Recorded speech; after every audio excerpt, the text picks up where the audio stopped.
Good morning, good morning, good morning. Welcome back to Royal Rebounds TV. Good morning, Royal family. This is episode 8 of the Royal Report, a Sacramento Kings sports talk show. If you're a Kings fan, make sure you smash up that like button down below. And if you enjoy content like this, consider subscribing to the channel. Thanks for being here, everyone, on another fantastic Friday. Top of the show, we're going to kick things off the way we always do with some notes and news from around the league. Unfortunately, we began today's show with a bit of depressing news. A resurgence in COVID cases across the country has left a lot of players, including Sacramento's De'Aaron Fox, sidelined recently. As of yesterday, roughly 12% of all NBA players were in the league's health and safety protocols. On Wednesday, the Toronto Raptors announced they would be decreasing capacity at Scotiabank Arena to 50% starting tomorrow when the Raptors play host to the Golden State Warriors. The NBA and the Players Association have agreed to ramp up testing and require mask wearing until further notice. Barry, no one wants another shutdown, but is this something that the league might have to consider? Oh, I definitely think it's something that they have to consider. You know, COVID is something that we're all learning to live with at this point, and it's having a big impact on both the NBA and the NFL at this current time. With new strains seeming to come out every month or so, they definitely have to take a cautious approach. One player that's not taking a cautious approach to his second season in the NBA is Anthony Edwards. After becoming the youngest player in NBA history to hit 10 threes in a single game, and actually the fastest player ever to 2,000 points in Timberwolves history, he is playing incredible. Karl Anthony Towns has given him shout-outs. Apparently, he's good at every single sport, and he thinks that he is the best player in every category. Yeah, he definitely is not lacking confidence. Congratulations to Ant, but there are bigger fish in this pond. Edwards is off to a great start, as you mentioned, but he's still 2,716 threes away from tying the new king of the trifecta. Steph Curry became the NBA's all-time leader in three-point field goals on Tuesday night at Madison Square Garden when he hit his 2,974th career three in the first quarter.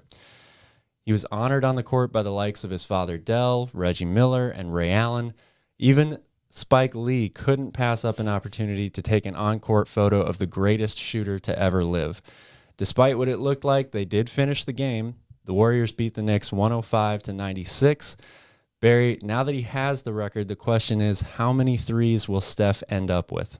Wow, that is a very tough question because I don't see this guy stopping anytime soon. It was a delight to watch. There was a bunch of fun memes going around about his dad and about Spike Lee and Ray Allen and all that stuff. It's official. Steph Curry is the best three-point shooter of all time, and he did it in quite a few, so many less games than Ray Allen, which is truly, truly incredible. But he healed as the fastest to 1,000 threes, though, and I'm going to talk about that a little bit later. But speaking of Knicks or potential Knicks, Zion Williamson, who many Knicks fans had hoped they would win the draft lottery to be able to select him, has been sidelined for another 4 to 6 weeks with a shot in his foot to help promote healing. Calvin, I know we've seen Zion miss quite a few games in his first 3 seasons in the NBA. You look at a big man with weight issues, foot problems, it doesn't look too good. But on the bright side, you look at a guy like Embiid who's flourished over the past few seasons. Zion's already played 3 times as many games as Embiid in his first 3 seasons. So that is some positive news for Pelicans fans. Kyle, how are you feeling about Zion? It's definitely a worrisome situation. I would be very, very cautious, as clearly the Pelicans are handling this. But as an NBA fan, you have to wish that Zion will get back on the court sooner rather than later because he is must-see TV. All right, that wraps up league news. Now let's get to your Sacramento Kings week cap.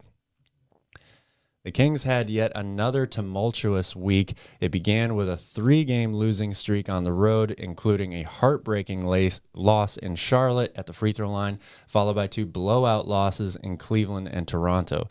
The Kings then returned home on Wednesday to beat the Washington Wizards, in which we saw Doug Christie make his NBA head coaching debut and Davion Mitchell get his first career start. However, even after a win, the Kings are still losing. Alvin Gentry has already been lost due to testing positive for COVID-19. And heading into tonight's game against the Memphis Grizzlies, the Kings have ruled out 5 players, including De'Aaron Fox, who are all in the league's health and safety protocols. But wait, it gets worse. Rashawn Holmes is still out with a eye laceration, and now Tyrese Haliburton and Chimezie Metu are listed as questionable with back and knee injuries. Barry, the Kings offered me a 10-day contract, but I respectfully declined so that I could keep doing the show with you. Where in the world does Sacramento go from here? You know, it's really hard to say. The Kings are currently 12-17. They're 5 games away from 500. They are in that 10th spot in the West, which has been a shit show as of lately. And as you mentioned, they are looking to sign players. It seems like every team around the league is looking to sign a guy to a 10-day contract just to get bodies on the court. As of right now, it seems like this game will continue on as scheduled tonight against the Grizzlies. However, you know, things could, unravel, and the game could be postponed. A lot of players missing. You know, the Kings aren't the only team dealing with this in the NBA. Currently, they have 8 players out for tonight's game overall. The Bulls have 9 players out, and they've had games postponed, practice facilities shut down. So I'm not sure exactly where you draw the line at in this number, but the Kings need to get a victory tonight. There's no Ja Morant, but it's not going to get any easier for them. Yeah, I believe Zaire Williams and Brandon Clark are out as well for the Grizzlies, so this is not going to be an easy one, but the Kings still have somewhat of an opportunity here. Yeah, and the biggest name missing of all tonight is Alvin Gentry is going to be out for his 2nd straight game. Moving on here, that leads us into coaching. Doug Christie will make his 2nd career start in the head coaching position. It sounds kind of weird to say that, but he officially is the head coach of the Sacramento Kings for his 2nd straight game after having 0 overall coaching experience before this season. He sat on the bench as an assistant coach. He was brought in to help defense on this team. He's worked with Marvin Bagley. We saw him start Davion in the last game. We know he loves defense. He is a hero in the Sacramento community and well-respected. His time with the Kings, both on and off the court, has been exceptional. Calvin, how are you feeling about Doug Christie coaching this game tonight? I'm just happy for Doug Christie. He's dealt a pretty terrible hand here with 8 players being out and going up against one of the hottest teams in the entire league, even though Ja Morant hasn't played for quite some time. But as you mentioned, very, very well-respected guy, incredibly well-liked. Doug Christie is a first-class guy within this organization, so you can't help but root for him. I think that this is going to be a valuable learning experience for him going forward as he continues this journey towards becoming a full-time head coach in the NBA, which I believe that he's definitely going to achieve that goal at some point. He's a pizza guy, and he officially has the best winning percentage as a head coach in Sacramento Kings history. Let's hope he can continue that tonight. We're going to take a quick break, and when we come back, we're going to dive into Davion Mitchell's first start with the Sacramento Kings.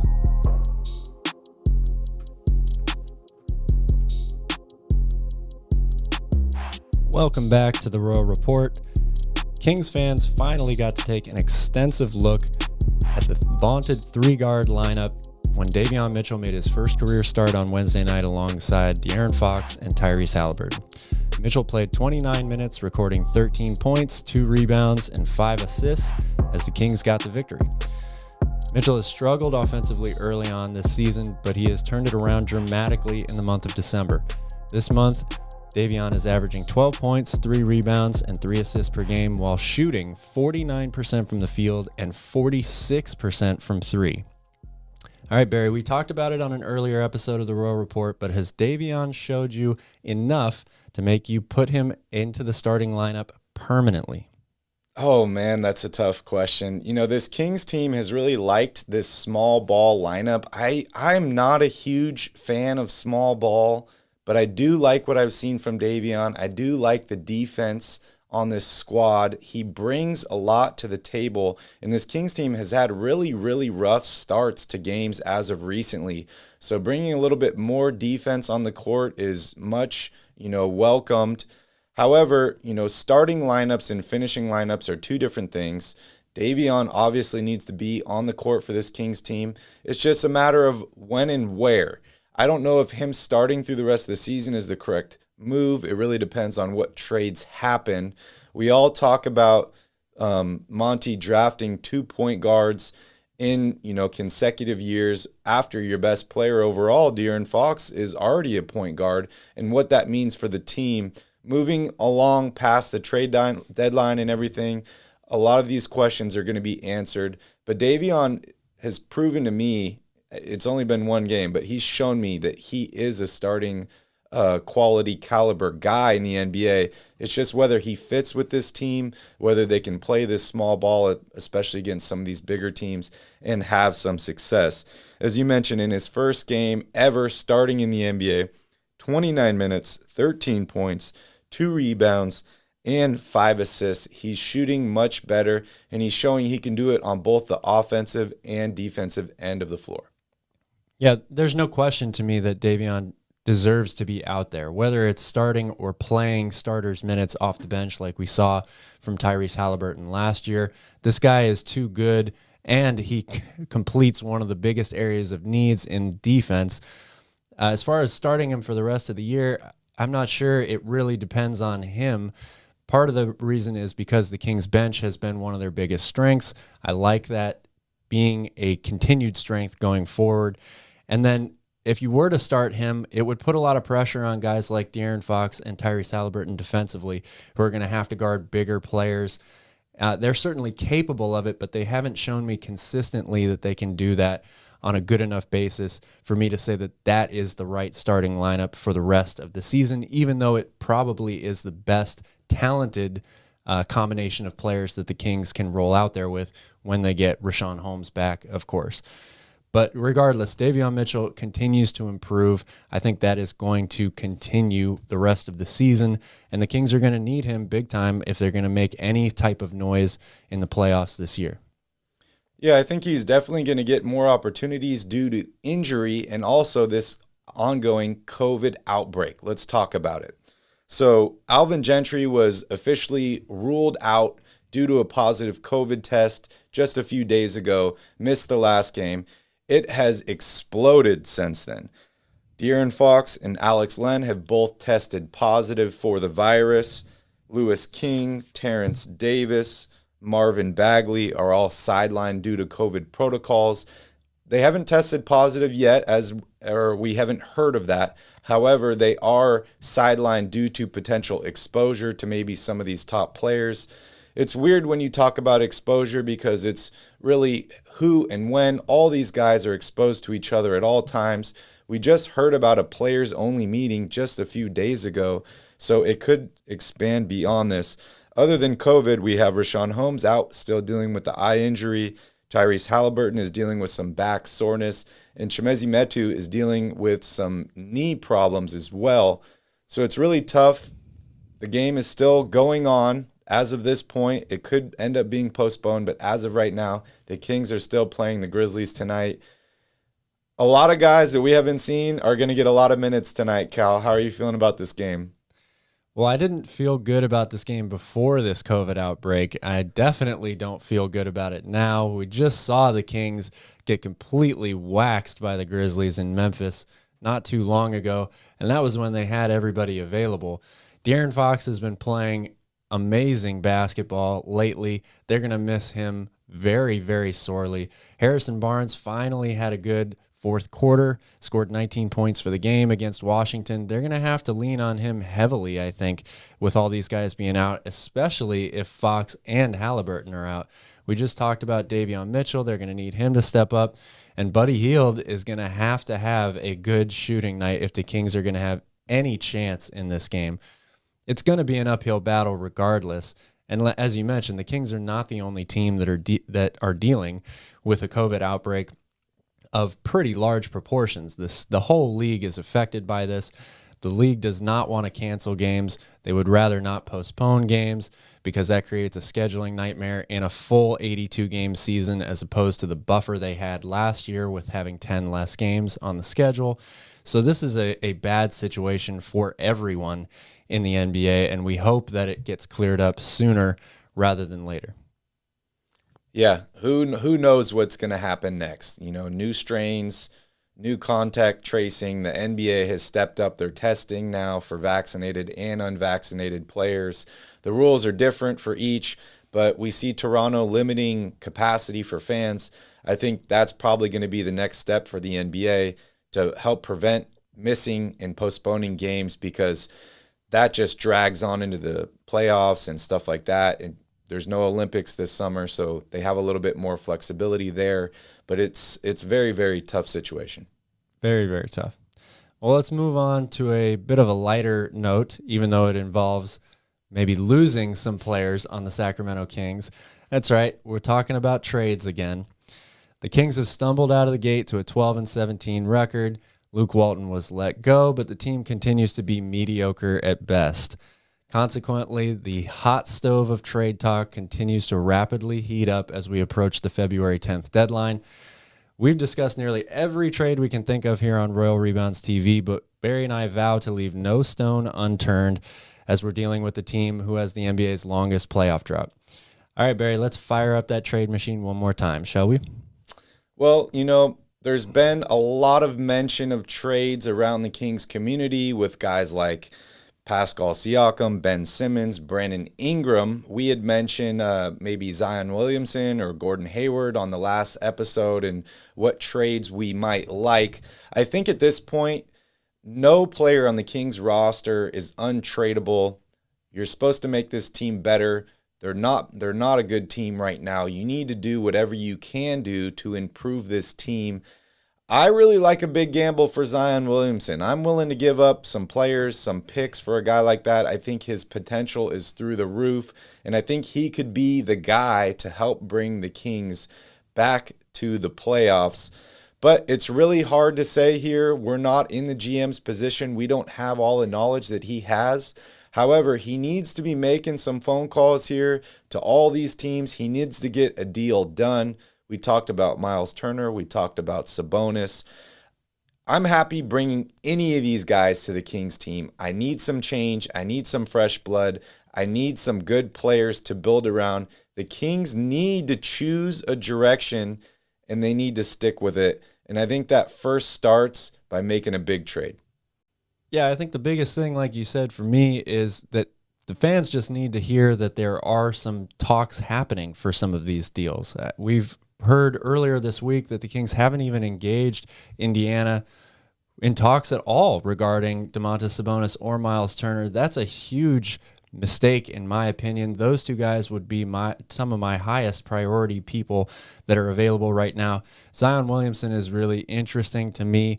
Obviously, you'd love to have a guy who's as talented as Zion. I'm a little concerned with the injury problems going on, and I also worry that you're going to have to give up so much in order to get him in terms of the pieces you have on this team that there isn't going to be much left, and I'm not really sure if it would be as quick of a fix to the Kings being a good team as you might think when you trade for Zion Williamson.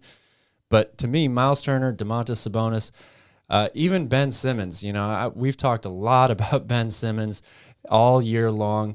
If the Kings were to pull off a deal for him that didn't involve De'Aaron Fox, I would still be okay with that at this point. The Kings just need to do something that is going to get improvement on this roster, because as we've seen, the way it's constructed right now just isn't really working.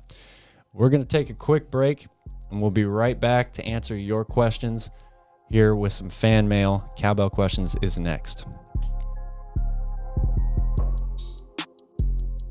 Welcome back, Kings fans. We have officially reached Calvin and I's favorite part of the show.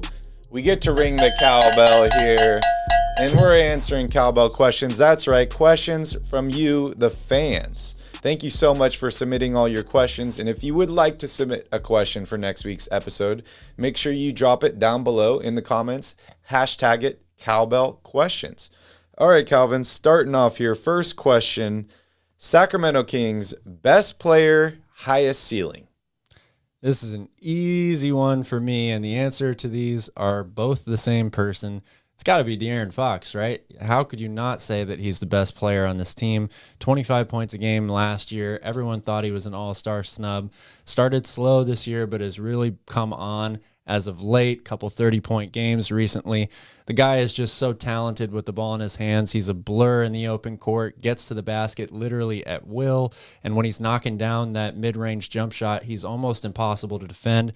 In terms of his ceiling, he would be impossible to defend if he ever develops a three-point shot.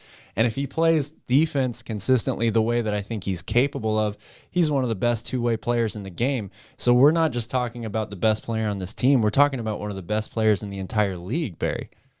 Yeah, I think De'Aaron Fox is by far the best player on this Kings roster. You and I had talked about Harrison Barnes. He had a hot start to the season. He does a lot for this Kings team. However, De'Aaron Fox is the star. He is the head of the snake, and he is by far the best player on this team currently.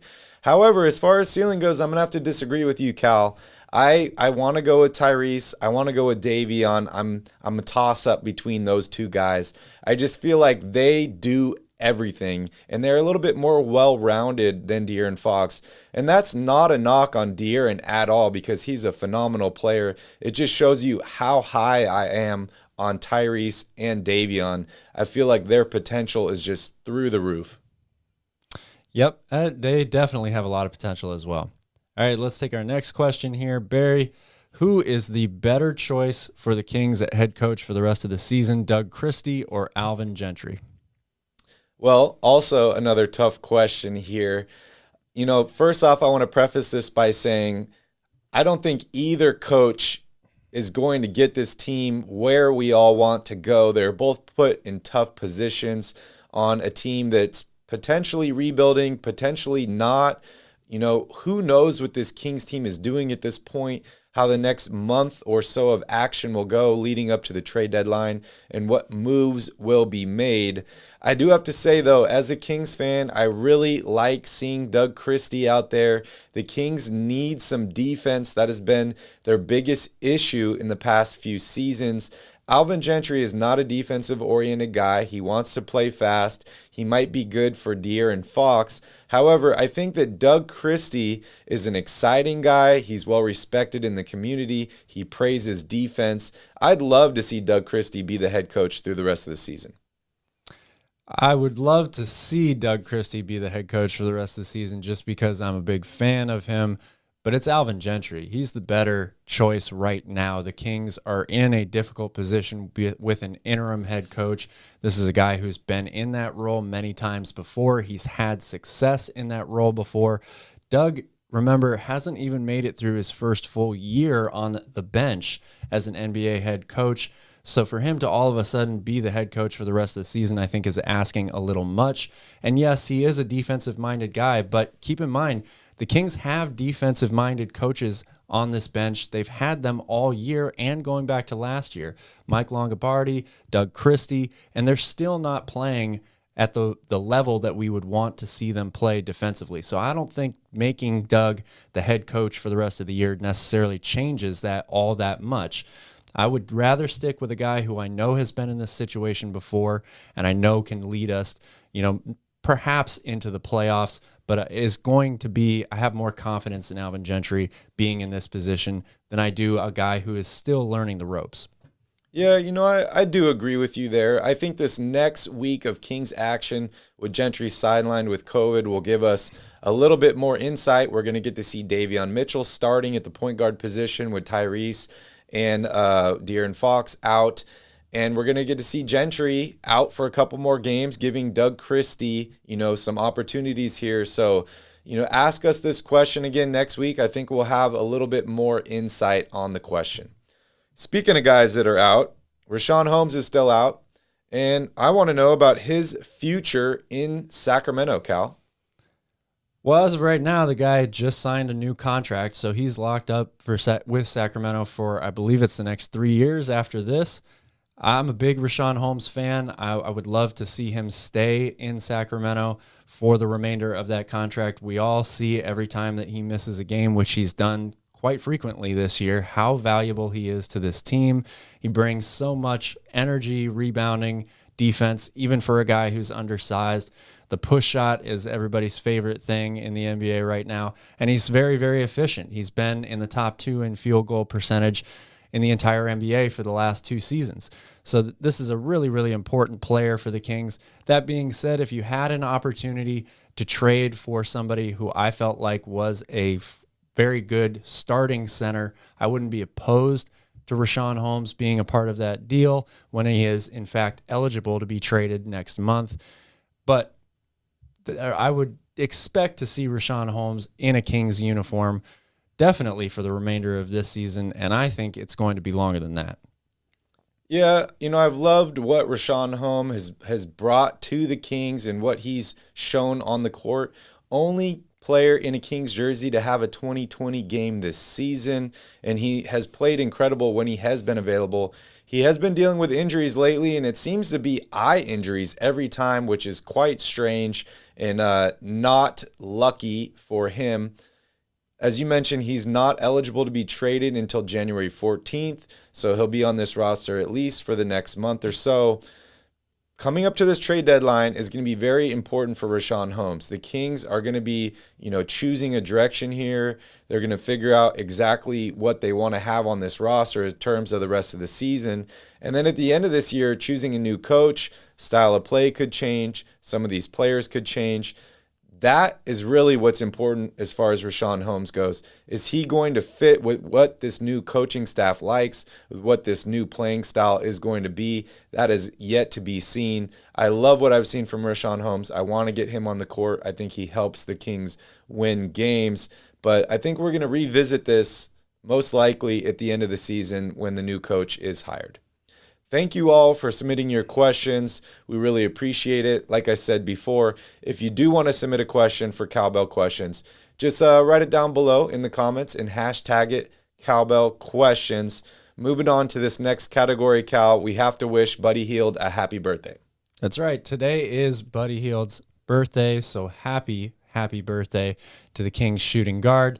It's been nearly 5 calendar years since the Sacramento Kings traded for Buddy Hield along with Tyreke Evans, Langston Galloway, plus a first and second round pick for DeMarcus Cousins and Omri Caspi.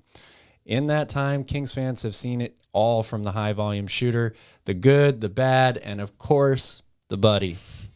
Buddy Hield passed Peja Stojakovic earlier this year, becoming the Kings' franchise leader in three-point field goals made, a record he nearly never had after a draft night trade with the Lakers fell through. Barry, if Buddy's time is in fact up in Sacramento, as his inconsistent play continues to get calls from the fan base to see him again be traded, how will you remember Hield in Sacramento? I had a lot of good times watching Buddy Hield. I had a lot of bad times watching Buddy Hield. I think, our new favorite nickname, Buddy Chuckets, has caught on as of lately. But, overall, I have positive feelings for Buddy on this team. I was on board for this trade. I liked Cousins a lot, but I didn't like the attitude, and I didn't like his approach to the game. It's tough losing. It's tough being in Sacramento. I get all that, but you're a professional, and you need to act like it. He was traded in February of 2017 for that package that you mentioned. He made it just about a year with the Pelicans before tearing his Achilles. He goes on to leave them in free agency, not getting a big contract. He signs with the Warriors. He has an ACL issue. Then he ends up going on to the Lakers, the Clippers. He just signed on with the Bucks. He's been dealing with a ton of injuries. So I think you could say the Kings probably won this deal considering the fact that Buddy Hield has remained healthy. He's still on this team. Tyreke Evans is gone. Langston Galloway is gone. As far as that first-round pick, it was used to draft Zach Collins, who was then traded for Harry Giles and Justin Jackson. The Kings were able to flip Justin Jackson and Zach Randolph for Harrison Barnes to the Dallas Mavericks. I know that's a lot that I just said there, but basically Cousins has been injured. He's had a lot of issues. The Kings have 2 solid players in Buddy Hield and Harrison Barnes.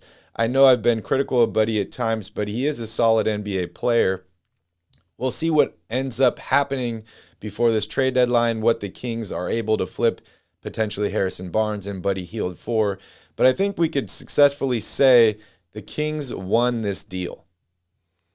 I'm not so sure. I mean, yes, it's easy to say that the Kings won the deal in terms of DeMarcus Cousins has been riddled with injuries ever since he left Sacramento. But there's no guarantee that if he wasn't traded, he would have still torn his Achilles while playing with the Kings, and that lead to all these other injuries. You know, that's a tough connect the dots road to go down. And in terms of Sacramento, yeah, Buddy Hield has done some good things. He's the franchise's all-time leader in threes now. He was a three-point champion, but it hasn't resulted in any wins necessarily for the Kings. They still haven't made the playoffs in 15 seasons. Harrison Barnes, that, you know, is a kind of a long road to connect as well in terms of him being a part of that original deal that brought Buddy Hield to Sacramento. So I kind of view this as a wash trade for both teams. You know, the Pelicans really ended up being the big winners because they were able to get Anthony Davis and then Zion Williamson in the long run. The Kings haven't gotten a player of that caliber, you know, ever really in their franchise history. So Buddy Hield has definitely done some good things. As we've talked about all the time, it's just too much inconsistency from him. Even though he's a career 40% shooter from three, it still hasn't been really enough. They've struggled to put him in the right role on this team. We thought maybe him coming off the bench would be the right fit for him. It would let him flourish in this Buddy Chuckets new position that he's found himself in. But it's been much of the same for Buddy Hield. And now the writing on the wall seems to be up, or time seems to be up for Hield in Sacramento, as him and Marvin Bagley are still the two most mentioned trade pieces for the Sacramento Kings. So it's been fun, it's been good, it's been bad, and it's been Buddy for a long time here in Sacramento. But there is a lot of good things to remember about Buddy Hield during his time here in Sacramento. Yeah, as you mentioned, 2020 3-point champion. He was unable to defend his title due to COVID and all that stuff. He's also, I got to mention here, he is the quickest player to 1,000 threes in NBA history. He did it in 19 less games than Steph Curry. He made the second most threes in the entire NBA last season behind Steph Curry as well. Not saying that he's even close or anywhere near Steph Curry in that, but he's brought, you know, consistency as far as work ethic. And he hasn't brought much drama off the court compared to a guy like DeMarcus Cousins. You know, I really liked Boogie a lot, but he was a culture killer. And if you're going to change the culture of your franchise, you got to get rid of those guys to start out. So I do have to say, you know, it is kind of a wash as far as wins go, but I think it was a step in the right direction for the Sacramento Kings.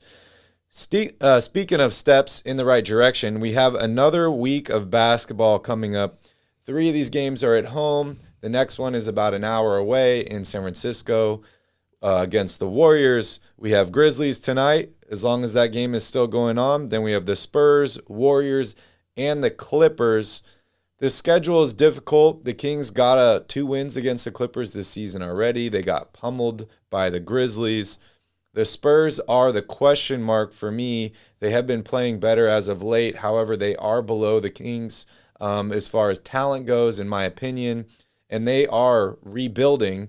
We still don't know what the Kings are doing at this point, but it's a tough couple games, huh, Cal? Oh, it's going to be really tough. When the Kings are at full strength, these games are really tough, and now we have no idea when we're going to see a lot of very key rotation and big-time starters back playing for the Sacramento Kings. So there's a lot to be skeptical of and a lot to be worried about here going into these next 4 games. They are at home. Hopefully, Rashawn Holmes can make his return at some point in these 4 games. That will help Sacramento big time, but they're going to have to get major performances out of some of these other guys until De'Aaron Fox and Terrence Davis and all the rest of the Kings men are able to come back. Yeah, and you talk about Alvin Gentry's been put in a rough position for this season. Look at Doug Christie now. He's about to make his second start or second head coaching appearance, and he's missing 8 guys on this roster, 5 of them due to COVID concerns. And this is, Harrison Barnes is still going to be available for him. He's probably going to be the best player on the court at this point. De'Aaron Fox is out. Tyrese Haliburton could potentially be out. And Richaun Holmes is still out too. So it's a tough road for the Kings, but it's an even tougher road for Doug Christie. Definitely. Home for the holidays is usually a good thing, but in Sacramento's case, it might not be so good this time around.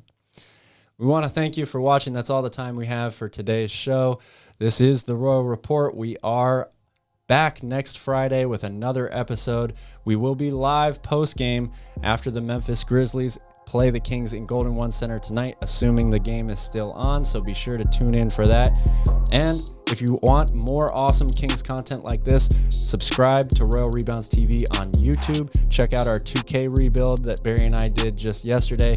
We ended up winning a championship with the Sacramento Kings in a 2-year rebuild. So Monty McNair, take notes. We're coming for you. Thanks for watching. Go Kings. Thanks, guys.